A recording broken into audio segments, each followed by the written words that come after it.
ಅಹಮದಾಬಾದ್ ವಿಮಾನ ದುರಂತ ಪ್ರಕರಣ ಸಿದ್ಧಗಂಗಾ ಮಠದ ಸಿದ್ಧಲಿಂಗ ಶ್ರೀ ಹೇಳಿಕೆಯನ್ನ ನೀಡಿದ್ದಾರೆ. ಪ್ರಯಾಣಿಕರು ಆ ಕ್ಷಣದಲ್ಲಿ ಎಷ್ಟು ಸಂತೋಷವಾಗಿ ಇದ್ರು, ಯಾವಾಗ ಹೇಗೆ ಸಾವು ಬರುತ್ತೆ ಅಂತ ಹೇಳೋದಕ್ಕೆ ಆಗೋದಿಲ್ಲ. ಅಂತಹ ಒಂದು ಸತ್ಯ ನಾವೆಲ್ಲ ಅರ್ಥ ಮಾಡ್ಕೊಳ್ಬೇಕಿದೆ ಅಂತ ಸ್ವಾಮೀಜಿಗಳು ಹೇಳಿದ್ದಾರೆ. ಅವರು ತತ್ವಜ್ಞಾನವನ್ನ, ವೇದಾಂತವನ್ನ ಈ ಸಂದರ್ಭದಲ್ಲಿ ಮಾತನಾಡ್ತಾ ಇದ್ದಾರೆ. ಈ ಜೀವನ ಯಾವಾಗ ಏನು ಅಂತ ಹೇಳೋದಕ್ಕೆ ಬರೋದಿಲ್ಲ, ನಶ್ವರವಾದಂಥದ್ದು ಈ ಜೀವನ. ನಮ್ಮ ಜೀವನವನ್ನ ನಾವು ಸರಿಯಾದ ನಿಟ್ಟಿನಲ್ಲಿ ನಡೆಸಿಕೊಂಡು ಹೋಗಬೇಕು ಅಂತ ಕೂಡ ಹೇಳಿದ್ದಾರೆ. ತುಮಕೂರಿನಲ್ಲಿ ಸಿದ್ಧಲಿಂಗ ಸ್ವಾಮೀಜಿ ಪ್ರತಿಕ್ರಿಯೆಯನ್ನ ನೀಡಿರುವಂಥದ್ದು. ಅಹಮದಾಬಾದ್ ವಿಮಾನ ದುರಂತ ಪ್ರಕರಣಕ್ಕೆ ಸಂಬಂಧಪಟ್ಟಂತೆ ಸಿದ್ಧಗಂಗಾ ಮಠದ ಸಿದ್ಧಲಿಂಗ ಶ್ರೀ ಹೇಳಿಕೆಯನ್ನ ನೀಡಿದ್ದಾರೆ. ಘಟನೆಯ ಸಂಬಂಧ ಬೇಸರವನ್ನ ಕೂಡ ವ್ಯಕ್ತಪಡಿಸಿದ್ದಾರೆ. ಪ್ರಯಾಣಿಕರು ಆ ಕ್ಷಣದಲ್ಲಿ ಎಷ್ಟು ಸಂತೋಷವಾಗಿದ್ರು, ಖುಷಿಯಾಗಿದ್ರು ಅಂತ ಹೇಳಿದ್ದಾರೆ. ಸಾವು ಯಾವಾಗ ಹೇಗೆ ಬರುತ್ತೆ ಅನ್ನೋದನ್ನ ಹೇಳೋದಕ್ಕೆ ಆಗೋದಿಲ್ಲ. ಅಂತಹ ಒಂದು ಸತ್ಯವನ್ನ ನಾವೆಲ್ಲ ಅರ್ಥ ಮಾಡ್ಕೊಳ್ಬೇಕಾಗಿದೆ ಅಂತ ಹೇಳಿ ಸಿದ್ಧಲಿಂಗ ಶ್ರೀಗಳು ಹೇಳಿಕೆಯನ್ನ ನೀಡಿದ್ದಾರೆ.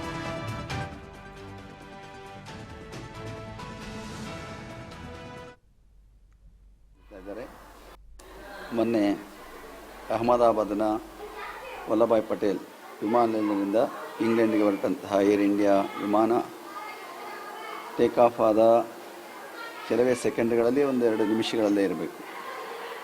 ಅಷ್ಟು ಬೇಗ ಅದು ಯಾವ ಕಾರಣದಿಂದ ಏನಾಯಿತು ಗೊತ್ತಿಲ್ಲ, ಅವಘಡಕ್ಕೆ ತುತ್ತಾಗಿ ಅದರಲ್ಲಿದ್ದಂತಹ 250 ಜನ, ಹೆಚ್ಚು ಕಡಿಮೆ ಎಲ್ಲ 240 ಜನ ಮತ್ತು ಕ್ರೂ ಮೆಂಬರ್ಸ್ ಎಲ್ಲ ಸೇರಿ, ಪೈಲಟ್ಗಳು ಸೇರಿ ಒಬ್ಬ ಮಾತ್ರ ಪ್ರಾಣಾಪಾಯದಿಂದ ಉಳಿದಿದ್ದಾನೆ ಅಂತ ಹೇಳ್ತಾ ಇದ್ದಾರೆ. ಅಂತಹ ಒಂದು ದೊಡ್ಡ ಅವಘಡ, ದುರಂತ ಸಂಭವಿಸಿರುವಂಥದ್ದು ಅತ್ಯಂತ ದುಃಖದಾಯಕವಾಗಿರುವಂಥದ್ದು. ಎಲ್ಲರೂ ಕೂಡ ಬಹಳ ಉತ್ಸಾಹದಿಂದ ತಮ್ಮ ಊರುಗಳಿಗೆ ಹೋಗುವಂಥದ್ದು, ತಮ್ಮ ಕೆಲಸಗಳಿಗೆ ಹೋಗುವಂತಹ ಉತ್ಸಾಹದಲ್ಲಿದ್ದರು. ಆ ಉತ್ಸಾಹ ಕ್ಷಣದಲ್ಲೇ ಎಲ್ಲವೂ ಕೂಡ ಭಗ್ನವಾಗಿರುವಂಥದ್ದು. ಅದರ ಜೊತೆಗೆ ಆ ವಿಮಾನ ಬಿದ್ದಂತಹ ಸ್ಥಳದಲ್ಲಿ ಏನು ವಿದ್ಯಾರ್ಥಿ ನಿಲಯ, ಅಲ್ಲಿಯ MBBS ಕಾಲೇಜಿನ ವಿದ್ಯಾರ್ಥಿ ಊಟದ ಸಂದರ್ಭ, ಅದು ಎಲ್ಲರೂ ಸೇರಿದಂತಹ ಸಂದರ್ಭದಲ್ಲಿ ಅಲ್ಲಿ ಬಿದ್ದಂತಹ ಸಂದರ್ಭದ 10 ಮಕ್ಕಳು ಕೂಡ ಜೀವವನ್ನು ತೆತ್ತಿದ್ದಾರೆ. 50-60 ಮಕ್ಕಳಿಗೆ ಇವತ್ತು ಗಾಯಗಳಾಗಿ ಅವರು ಕೂಡ ಆಸ್ಪತ್ರೆಗೆ ಸೇರಿರುವಂತಹದ್ದು ನಿಜಕ್ಕೂ ಕೂಡ ನಾವು ಕಂಡಂತಹ, ಕೇಳಿದಂತಹ ಒಂದು ದೊಡ್ಡ ವಿಮಾನ ದುರಂತಗಳಲ್ಲಿ ಇದು ಮುಖ್ಯವಾಗಿರುವಂಥದ್ದು ಅಂತೇಳಿ ಭಾವಿಸಬೇಕಾಗಿರುವಂಥದ್ದು. ಇದು ಅತ್ಯಂತ ದುಃಖ ಪಡುವಂತಹ ಸಂಗತಿ. ಇದಕ್ಕೆ ನಾವೆಲ್ಲ ಕೂಡ ಮರಗಬೇಕಾಗಿರುವಂಥದ್ದು. ಅದರ ಜೊತೆಗೆ ಇವತ್ತು ಮಕ್ಕಳು ಕೂಡ ಯಾವ ಭವಿಷ್ಯವನ್ನು ರೂಪಿಸಿಕೊಳ್ಬೇಕಾದಂತಹ, ಭಾಳ ಆಸಕ್ತಿಯಿಂದ ವೈದ್ಯರಾಗಿ ಸೇವೆ ಮಾಡಬೇಕು ಅಂತ ಇದ್ದಂತಹ ಮಕ್ಕಳು ಮತ್ತು ಅವರ ಕುಟುಂಬದವರಿಗೆ ಆಗ್ತಾ ಇರುವಂಥ ದುಃಖ, ಮತ್ತು ವಿಮಾನದಲ್ಲಿ ಅವರ ಕುಟುಂಬದವರಿಗೆ ಆಗ್ತಾ ಇರುವಂಥ ದುಃಖವನ್ನು ಅದು ಇಷ್ಟೇ ಅಂತ ಹೇಳೋದಕ್ಕೆ ಸಾಧ್ಯವೇ ಆಗೋದಿಲ್ಲ. ಅವರೆಲ್ಲರಿಗೂ ಕೂಡ ದುಃಖ ಸಹನ ಶಕ್ತಿಯನ್ನು ಕೊಡಲಿ ಅನ್ನುವಂತಹ ಒಂದು ಪ್ರಾರ್ಥನೆಯನ್ನು ಮಾಡುವುದರ ಮೂಲಕ ಇವತ್ತು ನೋಡಿ, ಅವರೆಲ್ಲ ಆ ಕ್ಷಣದಲ್ಲಿ ಎಷ್ಟು ಸಂತೋಷವಾಗಿದ್ದರು. ಯಾವ ಕ್ಷಣದಲ್ಲಿ ಸಾವು ಬರುತ್ತೆ ಅಂತ ಯಾರು ಹೇಳೋಕ್ಕಾಗದೇ ಇಲ್ಲ. ಅಂತಹ ಒಂದು ಸತ್ಯ ನಾವೆಲ್ಲ ಅರ್ಥಕೊಳ್ಬೇಕಾಗಿರುವಂಥದ್ದು. ಈ ಜೀವನ ಯಾವಾಗ ಏನು ಅನ್ನೋದೇ ಹೇಳೋದಕ್ಕೆ ಬರೋದೇ ಇಲ್ಲ, ನಶ್ವರವಾಗಿರುವಂಥದ್ದು. ಅಂತಹದ್ರಲ್ಲಿಗೆ ಇಂತಹ ಜೀವನವನ್ನು ನಾವು ಉತ್ತಮವಾಗಿ ಸಾರ್ಥಕಪಡಿಸಿಕೊಳ್ಳುವಂತಹ ಪ್ರಯತ್ನವನ್ನು ನಿರಂತರವಾಗಿ ಮಾಡಬೇಕು.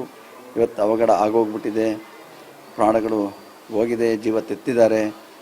ಇದಕ್ಕೆ ಸಂಸ್ಥೆಯವರು ಪರಿಹಾರವನ್ನು ಕೊಟ್ಟಿದ್ದಾರೆ. ಪರಿಹಾರ ಕೊಟ್ಟರು ಜೀವ ಬರೋದಿಲ್ಲ, ಜೊತೆಗೆ ವಿಮಾ ಸಂಸ್ಥೆಯವರೇನು ಕೊಡ್ತಾ ಇದ್ದಾರೆ, ಎಲ್ಲವೂ ಆಗ್ತಾ ಇದೆ. ಆದರೆ ಇದಕ್ಕೆ ನಿರ್ದಿಷ್ಟ ಕಾರಣ ಏನು ಅಂತ ಇನ್ನೂ ಗೊತ್ತಾಗಿಲ್ಲ.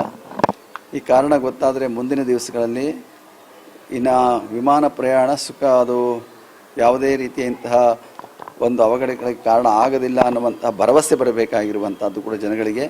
ಏಕೆಂದರೆ ಇಂಥವಾದಾಗ ಭರವಸೆ ಕಳ್ಕೊಂಡ್ಬಿಡ್ತಾರೆ ಜನಗಳು ಕೂಡ, ಪ್ರಯಾಣ ಮಾಡೋದಕ್ಕೆ ಇಷ್ಟಪಡೋದಿಲ್ಲ. ಅದರಿಂದ ಅಂತಹ ಮುಂದಿನ ದಿನಗಳಲ್ಲಿ ಯಾವುದೇ ಅಂತಹ ದುರಂತಗಳಾಗದ ಹಾಗೆ, ಜೀವ ಹಾನಿಯಾಗಲಿ ಮತ್ತೊಂದಾಗಲಿ ಆಗದೇ ಇರುವಂತಹ ರೀತಿಯಲ್ಲಿ ಕಠಿಣವಾದಂತಹ ಒಂದು ಕ್ರಮಗಳನ್ನು ಕೈಗೊಂಡು ಅದಕ್ಕೆ ಸಿದ್ಧತೆಯನ್ನು ಮಾಡಿಕೊಳ್ಳುವಂಥ ಪ್ರಯತ್ನವನ್ನು ಮಾಡಬೇಕಾಗಿದೆ. ಅದರಲ್ಲೂ ಕೂಡ ನಮ್ಮ ದೇಶದ ಹೆಮ್ಮೆಯ ವಿಮಾನ ಇದು. ಏಕೆಂದರೆ ನಾವು ಭಾರತದ ಕೊಡ್ತಾ ಇದ್ವಿ, ಆ ಒಂದು ವಿಮಾನಕ್ಕೆ ಈ ಥರ ಘಟನೆಯಾಗಿರುವಂಥದ್ದು ನಿಜಕ್ಕೂ ಕೂಡ ದುಃಖದಾಯಕವಾಗಿರುವಂಥದ್ದು.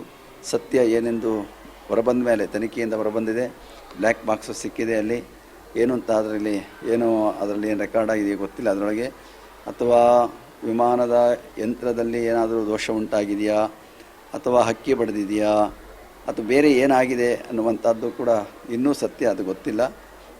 ಸತ್ಯ ಹೊರ ಬಂದ ಮೇಲೆ ಅದಕ್ಕೆ ಕ್ರಮವನ್ನು ಕೈಗೊಳ್ತಾ ಇದ್ದಾರೆ.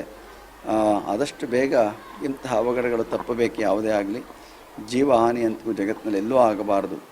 ಎಲ್ಲರೂ ಕೂಡ ಆಯುಷ್ಯ ಪೂರ್ತಿ ಬದುಕಬೇಕಾಗಿರುವ ಸಿದ್ಧಲಿಂಗ ಸ್ವಾಮೀಜಿ, ತುಮಕೂರು ಸಿದ್ಧಗಂಗಾ ಮಠದ ಸ್ವಾಮೀಜಿಗಳು ಮಾತನಾಡ್ತಾ ಇದ್ರು. ಈ ಒಂದು ವಿಮಾನ ದುರಂತ ನಿಜಕ್ಕೂ ಬೇಸರದ ವಿಚಾರ ಅಂತ ಹೇಳ್ತಾ ಇದ್ರು.